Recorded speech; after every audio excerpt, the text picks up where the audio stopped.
Hello everyone, I'm Dr. Rohan Khandelwal. I'm a breast cancer surgeon and a surgery faculty with Marrow. The purpose of today's session is not to scare you before the INI-CET exam. I know there's limited time left, so I just want to cover some important questions, and these are very simple questions, the kind of which are asked in INI-CET. So my request to you is to watch this session at 2x, and you can easily assimilate and retain facts. And I won't be surprised if you get all the questions correct during the session. So without wasting any further time, let's start with the questions. IV lines are very frequently asked in the exam. There are various ways how they can frame the questions. This is a pretty straightforward question. A patient presents to the emergency after a road traffic accident and has a pulse rate of 100 per minute and blood pressure of 90 systolic. So we can see that the patient has altered hemodynamic status, and the examiner is asking you that you need to infuse fluids quickly in this patient. I've time and again told you that when you're asked that you have to infuse fluids quickly, that means you are going to go with the cannula with the widest bore, right? The largest cannula, so that you have fastest flow rate. And in this case, the answer is going to be D, that is gray. You should remember the color coding of cannulas. This has been very frequently asked in the exam. You know orange is the widest bore, that is 14, and you have gray, which is 16, green, which is 18, pink, which is 20, blue, which is 22, and yellow, which is 24. As the number increases, the bore reduces, so does the flow rate. So if you want to infuse fluids quickly, use a wide bore cannula. Okay? The most common complication of IV lines is superficial thrombophlebitis. That has also been asked. You should be able to identify a peripherally inserted central catheter. This is also known as a PICC line. So in the image, you will be shown a cannula-like thing, but you will see that the tip is lying in a central vein. Okay, so this is a PICC line. This is commonly used for patients who require prolonged antibiotics, right? So prolonged antibiotics like osteomyelitis patients, for total parenteral nutrition, and sometimes this is also used to infuse chemotherapy. This is a central line. All of you should be able to identify a central line. Questions have been frequently asked regarding central lines in various exams, including INI-CET. The most common, which you should remember for the exam, the most commonly used vein is the IJV. This has been asked multiple times in the exam. Most commonly used for TPN, TPN is total parenteral nutrition, is the subclavian vein. Maximum risk of pneumothorax is also with subclavian, but an important point which you should remember, the least risk of infection is with a tunneled subclavian central line. A tunneled subclavian central line has the least risk of infection. On the other hand, a femoral line has the maximum risk of infection. Catheter-related sepsis is a common problem where the catheter acts as a source of infection. When that happens, how will you get to know? So usually when a patient is running fever and you are unable to figure out any other cause, that can be one of the reasons of catheter, or one of the things which can point towards catheter-related sepsis. Another thing, which we've seen very commonly in our chemo patients, if you have a chemo port or a central line, and if you push fluid or you give the drug, they'll suddenly get rigors after that. They'll get chills and rigors after that. So that is also an indication that probably the catheter is infected. And when the catheter is infected, you obviously need to take a culture. You can either take a tip culture, which is now a bit old. You can put in a brush inside the catheter, take a culture. But what is important when that is catheter-related sepsis, catheter needs to be removed. The catheter needs removal. That is the important point which you should know for the exam. Another very important question, trauma is a main area of focus in the INI-CET exam, and in trauma we follow the ATLS guidelines. Here you have a patient following a road traffic accident, comes to the emergency room with tachycardia, hypotension, so altered hemodynamic status, respiratory rate is 22, GCS is 7. What should be the next step in the management? ABCD is what we do in primary survey, airway, breathing, circulation, disability. And because the GCS is less than 8 here, airway intubation will be the first thing which you will do in this patient. This is the ATLS guideline which you should know. ATLS, you have primary survey and secondary survey. Primary survey, you have airway, breathing, circulation, disability plus life-threatening injury. Secondary survey is a detailed survey in which we examine all the other injuries. Airway comes first. Airway, you know, is always cervical spine followed by airway. And you need to stabilize the cervical spine before you move on with the airway. The two scores, you know, you have the Nexus criteria and the Canadian cervical spine score which is there. You should also know the indications to achieve an airway in a trauma patient. This is what the question was based on. If the patient is unable to speak, that means the airway is compromised. GCS 8 or less than 8. Patient is in a state of coma or severe maxillofacial injury. These are the indications when you need to then intubate the patient or achieve the airway. The next question, moving on to the next question, you have a 54-year-old breast cancer patient who develops a pathological fracture in the right lower limb due to metastasis. You know, bony metastasis is the most common metastasis in breast cancer.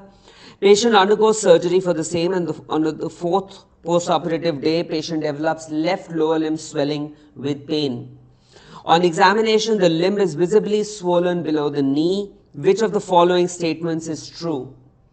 So if you look at the question stem, you can very well make out that this patient has prolonged immobilization because of the fracture.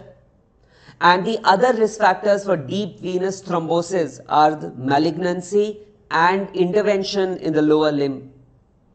So all these add to the risk of deep venous thrombosis, which can present with swelling of the lower limb. So the patient is high risk for DVT according to the modified Wells criteria. This is true. I'll tell you about the modified Wells criteria. This was asked in the exam also. Diagnosis can be made by clinical examination and clinical tests. False. You know the clinical tests, Homans and Moses, they are only of theoretical importance. I will not do Homans and Moses sign because I can dislodge a clot and cause pulmonary embolism. Both mechanical and pharmacological prophylaxis should be used in a high-risk patient. Yes, this condition is unilateral, usually unilateral, that is also correct. This is the mechanical prophylaxis where we use pneumatic compression stockings. This image has also been asked in the exam. This is the table directly out of Bailey, which you should know. This is the modified Wells criteria. So this is the Wells criteria. And the Wells criteria helps in predicting the risk of DVT in a patient who's getting admitted, right? So what is the risk of the patient developing DVT? And low probability, you have low probability when the score is -2 to 0. You have moderate probability when the score is 1 to 2. And you have high probability when the score is more than 2. And you have 1, 2, 3. These are the factors which are there. You don't need to remember all the factors. The factors have not been asked, but the scoring has been asked. Low, moderate, high has been asked in the exam. So this you should know for your exam. There is another table given in Bailey that does not help in predicting DVT, but this tells us what kind of prophylaxis is required in a patient. So if the patient is a low risk for DVT, even if you don't use elaborate prophylaxis, it is fine. Just mechanical prophylaxis would be enough. In moderate also, single prophylaxis, mechanical or pharmacological, but high risk, both mechanical plus pharmacological prophylaxis should be used in high risk patients. And you should know that pharmacological prophylaxis is superior to mechanical prophylaxis. These are the criteria for high-risk patients if they are undergoing major orthopedic surgery, major abdominal surgery for cancer, lower limb amputation, lower limb paralysis. These are the high-risk patients. And the question also mentioned a high risk patient, so you need to use both the prophylaxis in that patient. This is a hot topic since the last 3-4 years, that is regarding varicose vein grading. And this is based on the latest grading. So you have a 45-year-old male who's come with varicose veins since the last 4 years. Patient also has a history of a healed ulcer over the medial malleolus 6 months back.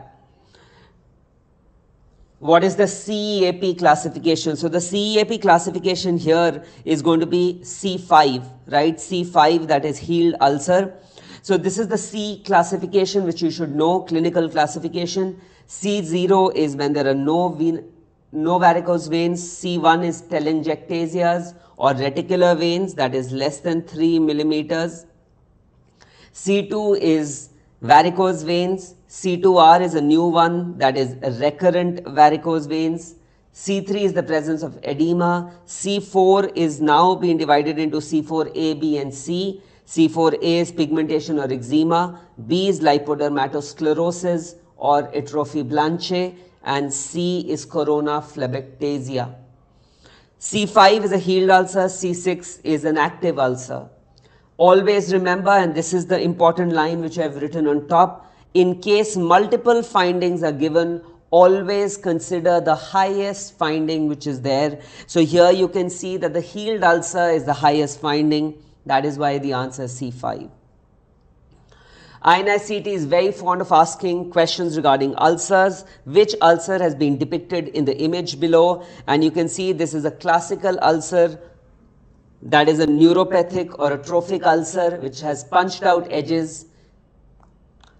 So this is a neuropathic ulcer which is there. This one is a venous ulcer. Venous ulcer is seen in varicose veins. The most common site is the gaiter area or the medial malleolus. This is a shallow ulcer with sloping edges. Shallow ulcer with sloping edges. This is also very important. This has been asked in the exam many times. Long-standing venous ulcers or burn scars can give rise to a Marjolin's ulcer. So long-standing venous ulcer or burn scar can give rise to a Marjolin's ulcer, which is usually squamous cell carcinoma. You should know the image. This one is an arterial ulcer. Arterial ulcer, you will have shiny skin, right? You will have brittle nails, you can see here. There will be loss of hair in the skin and loss of pulsation can also be there. So absence of pulsation can also be there. These are also features of arterial ulcers. Arterial ulcers also have punched out edges. Arterial ulcers also have punched out edges. Okay. This is again a diabetic or a neuropathic ulcer. Tubercular ulcers have undermined edges. You should know about this as well. Right, the next question, this is also important for your exam. You have a 55-year-old postmenopausal patient who comes with a breast lump which is 6 into 4 centimeters. This is a malignant breast lump 6 into 4 centimeters, and there is a single mobile palpable axillary lymph node. There are no distant metastases. So what is the stage here? It is T3 because more than 5, single lymph node N1, M0. And T3N1 M0, you know, is locally advanced breast cancer. So they are asking you about the management of locally advanced breast cancer. You know, locally advanced breast cancer, it is neoadjuvant chemotherapy followed by mastectomy. So locally advanced breast cancer, you have T3N1 M0, any T4, any N2, any N3 with M0. The treatment is going to be neoadjuvant chemo, that is chemo before surgery, then mastectomy, then radiotherapy. Right? Of course, you will give hormonal therapy if the patient is ER/PR positive, and you will give Herceptin if the patient is HER2/neu positive. So breast cancer staging and oral cancer staging are common questions for INI-CET. So make sure that you revise these two for your exam. The next question is regarding prostatic surgery. That question is also been frequently asked in the exam. You have a 64-year-old male who is to undergo TURP for benign prostatic hypertrophy. He visits the urologist before the surgery to understand the potential complications. Which one of the following is not true? Retrograde ejaculation is the most common complication of TURP. This is true. It is seen in almost 70% patients. Clot retention post-surgery can be prevented using a 3-way Foley's for irrigation. This is correct. We use a 3-way Foley's with continuous irrigation to prevent clot retention. Long duration of surgery is associated with higher incidence of TURP syndrome. Yes, this is true. This is dilutional hyponatremia. This is dilutional hyponatremia or water intoxication. Bleeding most commonly occurs due to the flock arteries. This is false. Bleeding is commonly due to the Badenoch arteries, which are situated at 5 and 7 o'clock. And you should know, while we are doing a TURP, we prophylactically coagulate these 3 sites, 5, 7 and 10, so that bleeding does not occur or less bleeding occurs when we are doing the TURP.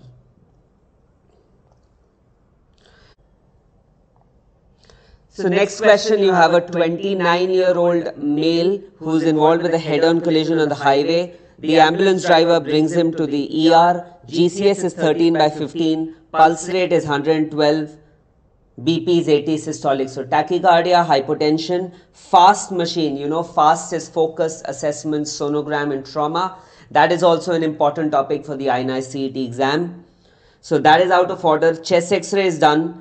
Distended neck veins are seen. So you've been given the classical triad, that is the Beck's triad seen in cardiac tamponade, where you have muffled heart sounds, you have descended neck veins, you have hypotension. So this case is of cardiac tamponade.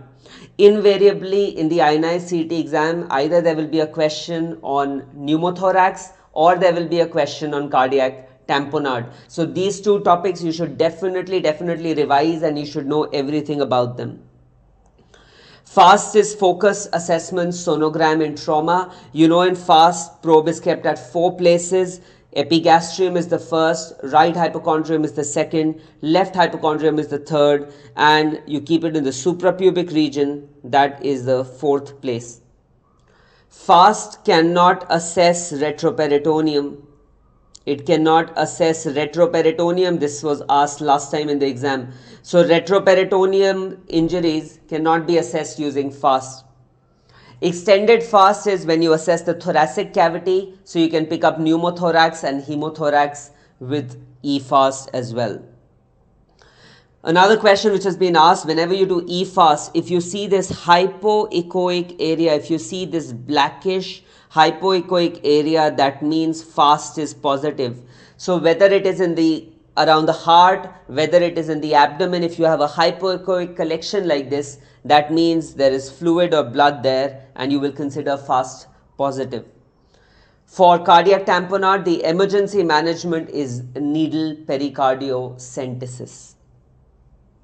Another constant question in the INI CET exam is regarding head injury. So by rotation, they will ask you either diffuse axonal injury or extradural injury or subdural injury. So these 3, the clinical scenarios and the images should be crystal clear in your mind. Let's look at this question. You have a 39-year-old man who gets hit by a truck while crossing the road. He is rushed to the emergency room. His GCS is 8/15. Pulse rate is 84. BP is 130/90. NCCT is ordered, image is shown below. After 12 hours also, patient's GCS has not improved. So you can see that this is a normal NCCT, no findings, but GCS is not improving. So this is classical of diffuse axonal injury, which has the worst prognosis amongst all head injuries. So this has the worst prognosis amongst all head injury. Extradural injury, you know, would be seen in young patients. Extradural injury, high velocity impact. The vessel is the middle meningeal artery and you will get a biconvex hemorrhage on NCCT, right? So these are the points regarding EDH.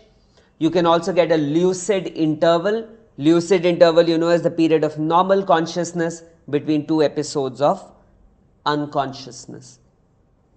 On the other hand, subdural hematoma, the classical history would be of an elderly patient, trivial trauma and gradual decline in sensorium. So elderly patient, trivial trauma, gradual decline in sensorium will be the classical history. It is usually venous bleeding, bridging veins are implicated, and you get a concavo-convex hemorrhage on NCCT. So EDH and SDH you can just diagnose simply by looking at the CT also, but EDH in young, SDH in elderly patients usually. Another question, a patient develops a burst abdomen following an emergency laparotomy for bowel obstruction. The surgeon attending to this patient applies dressing over the patient's wound. Which one of the following statements is not true regarding this dressing technique? So you know the dressing which has been applied is a VAC dressing or a negative pressure dressing. Pressure of minus 120 millimeters of mercury is used. This is correct. It can be used for bed sore dressing as well after debridement. This is also true. One of the complications of VAC dressing is severe bleeding. This is true. It has been found to be extremely useful in diabetic foot ulcers with osteomyelitis. This is false. So these are the indications for VAC dressing. You will not use it when there is osteomyelitis. Only when there is no osteomyelitis or you have debrided the wound, then you can use a VAC dressing, minus 120 millimeters of mercury. Advantage of VAC dressing, it hastens healing, right? Healing will occur faster in these patients. A 45-year-old male undergoes a laparoscopic cholecystectomy 15 days back and is being discharged from the hospital on day 1. Patient is doing fine but starts complaining of persistent abdominal pain from the 3rd day, persisting till the 15th day. So after laparoscopy, patient is having persistent pain, not running fever. So maybe there's not a leak. If he was running fever, if there was a collection, then fever would have been there. There's no jaundice also. Vitals are stable. Liver enzymes are normal except ALP is raised. Alkaline phosphatase raised means there's some obstructive pathology. Ultrasound reveals a dilated CBD. Okay, so dilated CBD, what are you going to suspect? There can be, after laparoscopy, there can be retained CBD stones. So retained CBD stones, how do we find out and manage those retained CBD stones? By ERCP. Endoscopic retrograde cholangiopancreatography. ERCP, you will always see this endoscope, right? This is the endoscope which you will see whenever they show you an ERCP film. And you can see that there can be stones in the CBD. You can retrieve those stones and manage the patient. If you're suspecting a bile leak, so a lot of questions in the last 2 INI-CET exams are being regarding bile leak. So bile leak, the best investigation to both diagnose and manage will be ERCP, because ERCP will help you localize the leak and you can do a stenting at that time as well. HIDA scan is sensitive but cannot localize.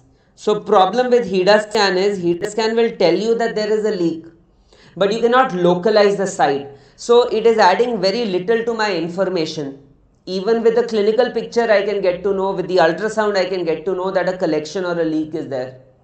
But if I am not able to localize it, how will I manage it? So to diagnose and to manage both, ERCP. To look for strictures at a later date when there is an injury, when strictures form, you can see an MRCP is useful in those patients as well. The Bismuth and the Strasbourg classification has also been asked in the exam. You should know the Bismuth and Strasbourg classification. I will tell you about the Bismuth and Strasbourg classification in detail. You have a 43-year-old post-cholecystectomy patient who's come with pain in the right upper quadrant in the second post-operative day. Evaluation reveals a collection, which is the gold standard investigation. This was the INI-CT exam question. I've just told you, here the answer is going to be ERCP, endoscopic retrograde cholangiopancreatography is going to be the answer. So according to the Strasberg classification of bile duct injury, there is injury to the right aberrant posterior sectoral duct with bile leak.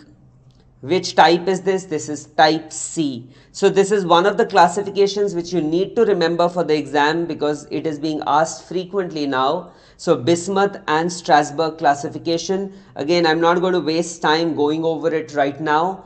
You have it in your books, you have it in your notes.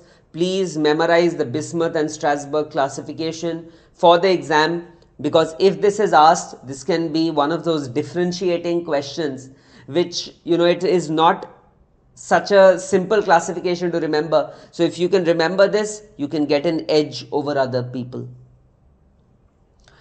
So central venous pressure is increased in which shock? So CVP will be increased in which shock? So correct answer here is cardiogenic, because if the pump is not working,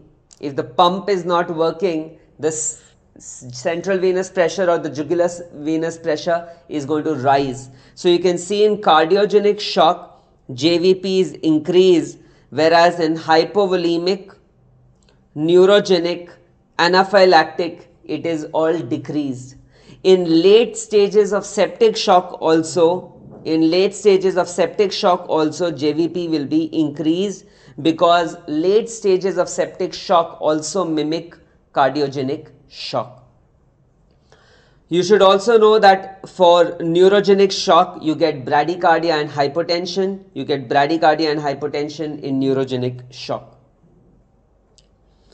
The best indicator to determine amount of fluid required, you know, is pulmonary capillary wedge pressure is a better answer than central venous pressure.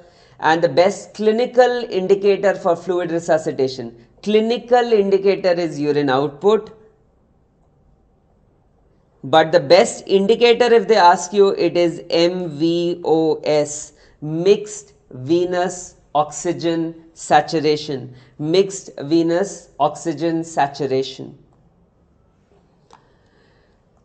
Okay, so another thing which you should know for the exam is the triangle of doom and triangle of pain, asked very frequently in the exam. You should know the triangle of doom and pain. This is in laparoscopic inguinal hernia surgery. Doom is medial, pain is lateral. Triangle of doom is bounded by vas deferens, testicular vessels and peritoneal reflection. And you have the external iliac vessels and the genitofemoral nerve here. Genital branch of genitofemoral. Don't put a tacker here because there can be bleeding. Lateral to this is the triangle of pain,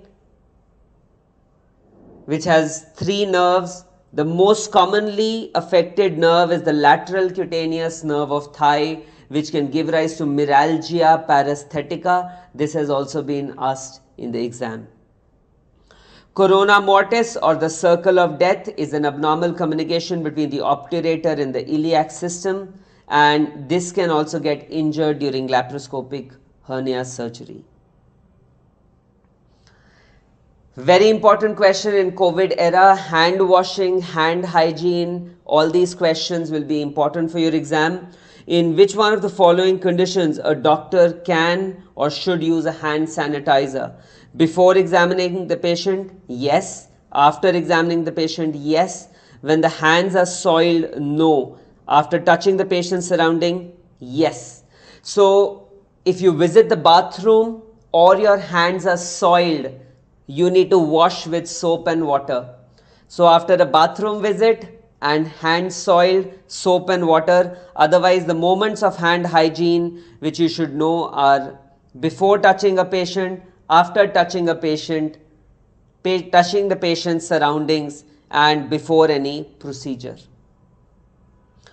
Another very important topic for your exam are these tubes which are used in upper GI hemorrhage. Again, last two exams, a lot of questions have been asked regarding this. So you need to identify these tubes.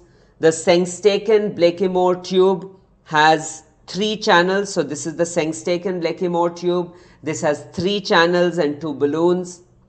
The Minnesota tube, you can see the Minnesota tube has 4 channels and 2 balloons. And the Linton tube, so the Linton tube, you can see Linton tube has 3 channels and 1 balloon. Okay, so you should be able to identify these tubes for the exam. They've been asked in the exam. You should be able to identify them.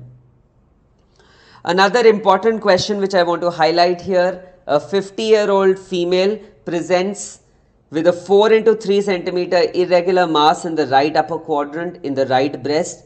This is not fixed to the skin or the chest wall. A lymph node of 2 centimeters is palpable in the right axilla.